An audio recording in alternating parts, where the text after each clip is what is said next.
இன்றே டவுன்லோட் செய்து உங்கள் ஃபேவரட் ஷோக்களை என்ஜாய் பண்ணுங்க. இல்ல வேலண்டைன்ஸ் டேக்காகவாவது ஒரு கிஸ் கொடுக்கலாமே. சிப்படா.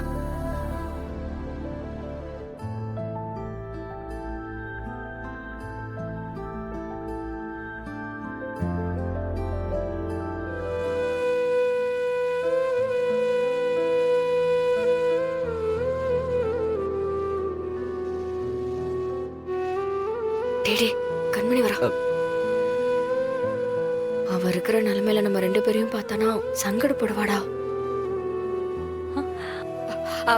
ஏய், என்ன நீ வர வர நான் சொல்ற எதையுமே நீ கேட்க மாட்டேங்கிற மாறா. இங்க பாரு, இப்படிலாம் இருந்தானா அப்புறம் அடிக்கடி நமக்குள்ள சண்டை தான் வரும், பாத்துக்கோ.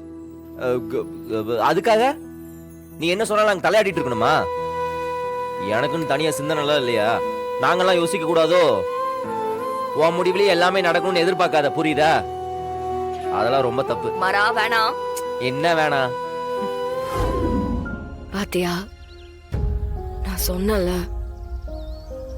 கண்மணி முன்னாடியே மனசு மாறி இருந்தா யோசிச்சு பாக்குறதுக்கு லைஃப்ல அவ்வளவு மெமரிஸ் இருந்திருக்குல்ல. இப்ப யோசிச்சா அவ லைஃப்ல பண்ண தப்பான விஷயம் மட்டும்தான் வந்துட்டு போகும். அது அவளை இன்னும் ஹர்ட் பண்ணிட்டு தாண்டா இருக்கும்.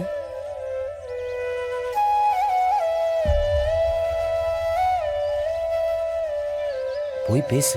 கண்மணி, என்னாச்சு? இன்னைக்கு வேலண்டைன்ஸ் டே, என்ன ஸ்பெஷல்? ரெண்டு பேரும் எங்க போறீங்க? என்ன பாக்குறீங்க? இதெல்லாம் லைஃப்ல ரொம்ப முக்கியமான மொமெண்ட். இதெல்லாம் நீங்க செலிப்ரேட் பண்ணணும். கிளம்புங்க. இன்னைக்கு ஏதாவது புது படம் ரிலீஸ் ஆயிருக்கா? ஆயிருக்குமே. வீராக்கெல்லாம் தெரிஞ்சிருக்குமே மாறா. கண்மணி, நீ ஃபீல் பண்ணிட்டு இருக்கிறது எனக்கு தெரியும். உன் கஷ்டம் எனக்கு புரியுதுடி. சொல்லுங்க நீ. மனசுல என்ன கஷ்டம் இருந்துச்சுனாலும் சுத்தி இருக்கிறவங்கள்ட்ட ஷேர் பண்ணா கொஞ்சம் வலி குறையும்ல.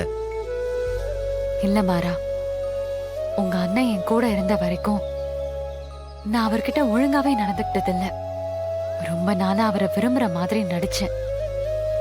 அப்புறம் ஆக்சிடென்ட் அவர் தான் பண்ணாருன்னு உண்மை தெரிஞ்சதும் அவரை பிரிஞ்சு போய் கொஞ்சம் கொஞ்சமா மனசு மாறி அவரை ஏத்துக்கிற இடத்துக்கு வரும்போது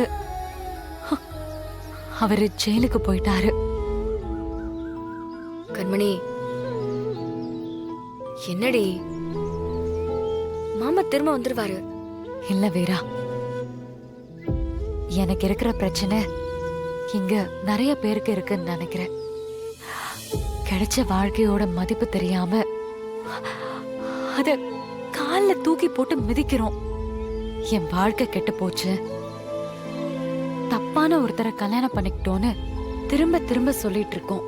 ஆனா அவங்க மனச புரிஞ்சு அவங்க கூட சேர்ந்து வாழணும்னு நினைக்கும் போது அவங்க நம்ம கூட இல்லைன்னா அது நரகம் வீரா.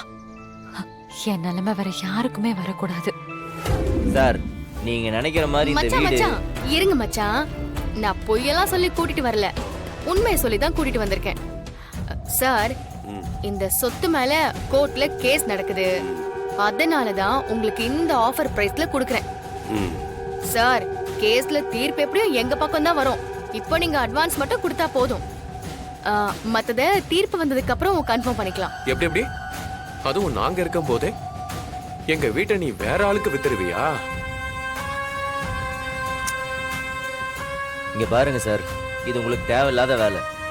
உங்களுக்கு பணம் இருந்துச்சுன்னா வேற எதுல இன்வெஸ்ட் பண்ணுங்க. இந்த மாதிரி இவ சொல்றதெல்லாம் கேட்டு முட்டாள்தனம் பண்ணீங்கன்னு வச்சுக்கோங்க, உங்களுக்கு தான் நஷ்டமாகும். இது எங்க வீடு. இவ ஃபோர்ஜரி பண்ணி வாங்கி வச்சிருக்கா. அவ பேர்ல எல்லாம் தீர்ப்பாகாது. பணத்தை கொடுத்துட்டு தயவு செஞ்சு ஏமாந்து நிக்காதீங்க. உங்க நல்லதுக்கு சொல்றேன்.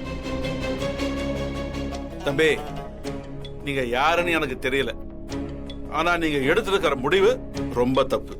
உங்களால இந்த வீட்டை வாங்க முடியாது. அட்வான்ஸ் எல்லாம் கொடுத்து மாட்டிக்காதீங்க. நிறுத்துங்க சார்.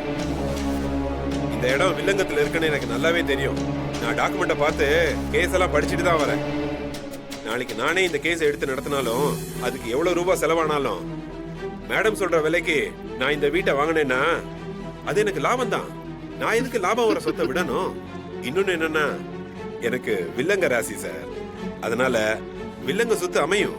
நான் பாத்துக்கிறேன் சார். நீங்க போடுவீங்க மச்சான், நான் போட வைப்பேன்.